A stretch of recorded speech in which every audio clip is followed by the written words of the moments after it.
സിലബസിലെ ഒരു പാർട്ടാണ് ഉപഭോക്തൃ സംരക്ഷണ നിയമം. SCERT-ൽ ഇതിനെക്കുറിച്ച് എന്താണ് പറയുന്നതെന്ന് നമുക്ക് നോക്കാം.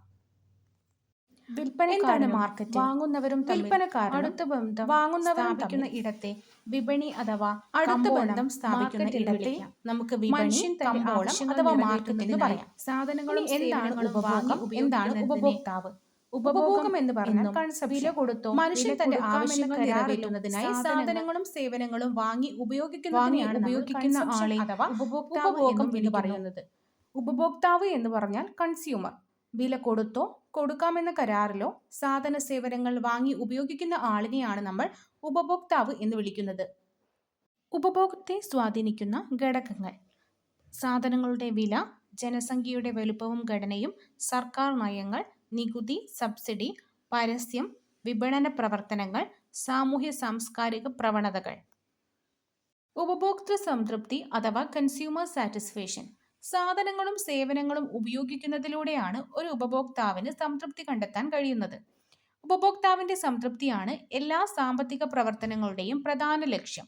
സംതൃപ്തി എന്നത് വ്യക്തിഗതവും ഓരോരുത്തരുടെയും മാനസികാവസ്ഥയെ ആശ്രയിച്ചും ഇരിക്കുന്നതിനാൽ ഇത് ഗണിതപരമായി അളക്കുക പ്രയാസകരമാണ്. എന്നാൽ സംതൃപ്തിയിൽ ഉണ്ടാകുന്ന ഗതിവിഗതികളെ അറിയാമെങ്കിൽ അത് നമുക്ക് തിട്ടപ്പെടുത്താവുന്നതാണ്. ഇതിനുള്ള ആദ്യ ശ്രമം നടത്തിയത് ആൽഫ്രഡ് മാർഷൽ ആണ്. ഇദ്ദേഹം ഒരു സാമ്പത്തിക ശാസ്ത്രജ്ഞനായിരുന്നു. ഉപഭോഗം വഴി ലഭിക്കുന്ന സംതൃപ്തിയെ സാധന സേവനങ്ങളുടെ ഉപയുക്തതയായി കണക്കാക്കാം. എന്താണ് ഉപയുക്തത? ഉപയുക്തത എന്നാൽ യൂട്ടിലിറ്റി. ഒരു വസ്തു ഉപഭോഗം ചെയ്യുമ്പോൾ അതിൽ നിന്ന് ലഭിക്കുന്ന സംതൃപ്തിയെ സംയുക്തത അഥവാ യൂട്ടിലിറ്റി എന്ന് പറയുന്നു. സംയുക്തതയെ നമുക്ക് യൂട്ടിൽസ് എന്ന യൂണിറ്റ് ഉപയോഗിച്ച് പറയാം. സാധന സേവനങ്ങളുടെ ഉപഭോഗത്തിലൂടെ ഉപഭോക്താവിന് ലഭിക്കുന്ന സംതൃപ്തിയെ എണ്ണൽ സംഖ്യ ഉപയോഗിച്ച് തിട്ടപ്പെടുത്തുവാൻ കഴിയുമെന്ന് കാർഡിനൽ ഉപയുക്തതാവാദത്തിൽ, അതായത് കാർഡിനൽ യൂട്ടിലിറ്റി തിയറിയിൽ പറയുന്നു. ഉപയുക്തതയെ നമുക്ക് രണ്ട് രീതിയിൽ പറയാം: മൊത്തം ഉപയുക്തത ടോട്ടൽ യൂട്ടിലിറ്റി, സീമാന്ത ഉപയുക്തത മാർജിനൽ യൂട്ടിലിറ്റി. മൊത്തം ഉപയുക്തത എന്നാൽ ഉപയുക്തതയുടെ ഒരു വസ്തുവിന്റെ പല യൂണിറ്റുകൾ തുടർച്ചയായി ഉപയോഗിക്കുമ്പോൾ അതിൽ നിന്ന് ഒരു വ്യക്തിക്ക് ലഭിക്കുന്ന ഉപയുക്തതയുടെ ആകെ തുക. സീമാന്ത ഉപയുക്തത ഒരു വസ്തുവിന്റെ ഒരു അധിക യൂണിറ്റ് ഉപഭോഗം ചെയ്യുമ്പോൾ മൊത്തം ഉപയുക്തതയിൽ ഉണ്ടാകുന്ന മാറ്റം. 1 അഡീഷണൽ യൂണിറ്റ് കൺസ്യൂം ചെയ്യുമ്പോൾ മൊത്തം യൂട്ടിലിറ്റിയിൽ ഉണ്ടാകുന്ന മാറ്റത്തെയാണ് മാർജിനൽ യൂട്ടിലിറ്റി അഥവാ സീമാന്ത ഉപയുക്തത എന്ന് പറയുന്നത്. ഒരു വസ്തുവിന്റെ പല യൂണിറ്റുകൾ തുടർച്ചയായി ഉപയോഗിക്കുമ്പോൾ ഒരു വ്യക്തിക്ക് അതിൽ നിന്ന് ലഭിക്കുന്ന മൊത്തം ഉപയുക്തത ഒരു ഘട്ടം വരെ കൂടുകയും തുടർന്ന് മാറ്റമില്ലാതെ വന്ന് പിന്നീട് കുറയുകയും ചെയ്യുന്നു.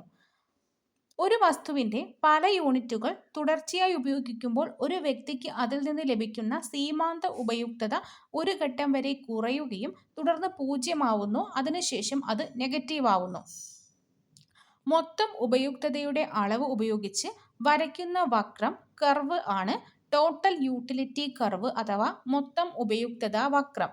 സീമാന്ത ഉപയുക്തതയുടെ അളവ് ഉപയോഗിച്ച് വരയ്ക്കുന്ന വക്രം അഥവാ കർവാണ് സീമാന്ത ഉപയുക്തതാ വക്രം അഥവാ മാർജിനൽ യൂട്ടിലിറ്റി കർവ്. ഇതിൽ പറയുന്നത് നമ്മുടെ കൺസപ്ഷൻ കൂടിക്കൂടി വരുമ്പോൾ അതിൽ നിന്ന് കിട്ടുന്ന സാറ്റിസ്ഫാക്ഷൻ കുറഞ്ഞു വരുന്നു. അതായത് നമുക്ക് ദാഹിക്കുമ്പോൾ 1 ഗ്ലാസ് ഓഫ് വാട്ടർ കുടിക്കുമ്പോൾ കിട്ടുന്ന സംയുക്തത യൂട്ടിലിറ്റി സാറ്റിസ്ഫാക്ഷൻ അതൊരു 5 or 6 ഗ്ലാസ് വെള്ളം കുടിക്കുമ്പോൾ നമുക്ക് ആ സാറ്റിസ്ഫാക്ഷൻ കുറഞ്ഞു വരും. പിന്നീട് നമുക്ക് വെള്ളത്തിന്റെ ആവശ്യം വരുന്നില്ല, അത് നെഗറ്റീവിലേക്ക് പോകും. Law of diminishing marginal utility അഥവാ അപചയ സീമാന്ത ഉപയുക്തതാ നിയമം.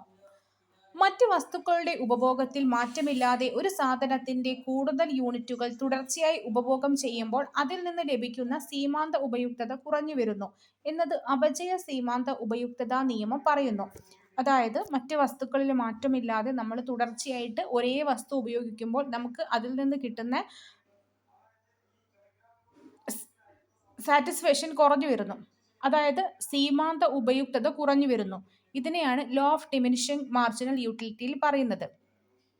കാർഡിനൽ ഉപയുക്തതാ വാദത്തിന്റെ അനുമാനങ്ങളും പരിമിതികളും. Assumptions and limitations of cardinal utility theory. ഉൽപ്പന്നങ്ങളെല്ലാം ഒരേ ഗുണമേന്മയുള്ളതായിരിക്കണം. ഉപഭോക്താവിന്റെ വരുമാനം, അഭിരുചി എന്നിവ സ്ഥിരമായിരിക്കണം എന്നീ അനുമാനങ്ങളുടെ അടിസ്ഥാനത്തിലാണ് നമ്മൾ അപചയ സീമാന്ത സംയുക്തതാ നിയമം പ്രസ്താവിച്ചിരിക്കുന്നത്. എന്നാൽ റിയൽ സിറ്റുവേഷനിൽ ഒരിക്കലും അങ്ങനെയല്ല. ഒരേ ഗുണമേന്മയുള്ള പ്രൊഡക്റ്റുകളല്ല എല്ലാം. ഉപഭോക്താക്കളുടെ വരുമാനത്തിലും വ്യത്യാസം വരുന്നുണ്ട്, അഭിരുചിയിലും വ്യത്യാസം വരുന്നുണ്ട്. ഉപഭോഗം തുടർച്ചയുള്ളതായിരിക്കണം. മറ്റ് സാധനങ്ങളുടെ ഉപഭോഗം നിജപ്പെടുത്തിയിരിക്കണം. യൂണിറ്റുകൾ നിശ്ചിത അളവിലും ഗുണത്തിലും ഉള്ളതായിരിക്കണം എന്നിവ അപചയ സീമാന്ത സംയുക്തതാ നിയമത്തിന്റെ പരിമിതികളാണ്. ഉപയുക്തതയും ഉപയോഗ്യതയും, യൂട്ടിലിറ്റി ആൻഡ് യൂസ്ഫുൾനെസ്. നിത്യജീവിതത്തിൽ നാം ഉപയോഗിക്കുന്ന എല്ലാ സാധന സേവനങ്ങൾക്കും ഉപയുക്തതയുണ്ട്. എന്നാൽ അവയെല്ലാം ഉപയോഗപ്രദമാവണമെന്നില്ല.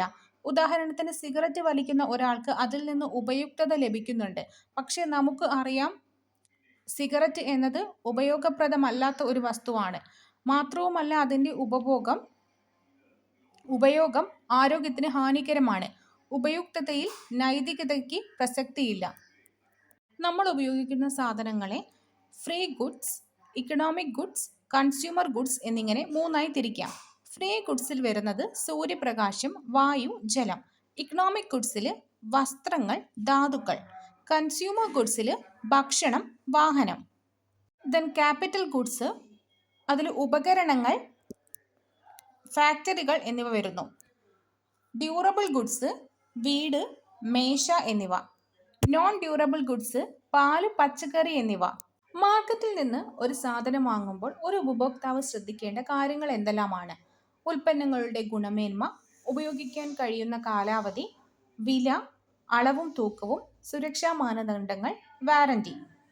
Goods and service tax, GST. ഭരണഘടനയുടെ 101-ാം ഭേദഗതി നടപ്പിലാക്കുന്നതിന്റെ ഭാഗമായി 2017 ജൂലൈ 1-ന് ഇന്ത്യയിൽ GST നിലവിൽ വന്നു. പലതരത്തിലുള്ള നികുതികൾ ഒന്നാക്കി ഒരു രാജ്യം ഒരു നികുതി എന്ന ആശയത്തിലൂടെ സമ്പദ് വ്യവസ്ഥയെ സുതാര്യമാക്കുക എന്നതായിരുന്നു GSTയുടെ ലക്ഷ്യം. GSTയിൽ 5%, 12%, 18%, 28% എന്നിങ്ങനെ പല നിരക്കുകളുണ്ട്. GSTയിൽ നിന്ന് പല ഉൽപ്പന്നങ്ങളും ഒഴിവാക്കിയിട്ടുമുണ്ട്. GSTയുടെ ഘടന താഴെ പറയുന്ന പ്രകാരമാണ്. നാം നൽകുന്ന GSTയുടെ 50% സംസ്ഥാന സർക്കാരിനും 50% കേന്ദ്ര സർക്കാരിനും എന്ന നിലയിലാണ് വിഭജിക്കപ്പെടുന്നത്. 20 ലക്ഷം രൂപയിൽ കൂടുതൽ വാർഷിക വരുമാനമുള്ള, വാർഷിക വിറ്റുവരവുള്ള വ്യാപാരികൾക്ക് GST രജിസ്ട്രേഷൻ നിർബന്ധമായും നടത്തേണ്ടതാണ്. GST രജിസ്ട്രേഷൻ നടത്തേണ്ടത് 20 ലക്ഷം രൂപയിൽ കൂടുതൽ വാർഷിക വിറ്റുവരവുള്ള വ്യാപാരികളാണ്. പുതിയ GST അമെൻഡ്മെന്റിൽ 12%-വും 18%-വും ഒഴിവാക്കിയിട്ടുണ്ട്.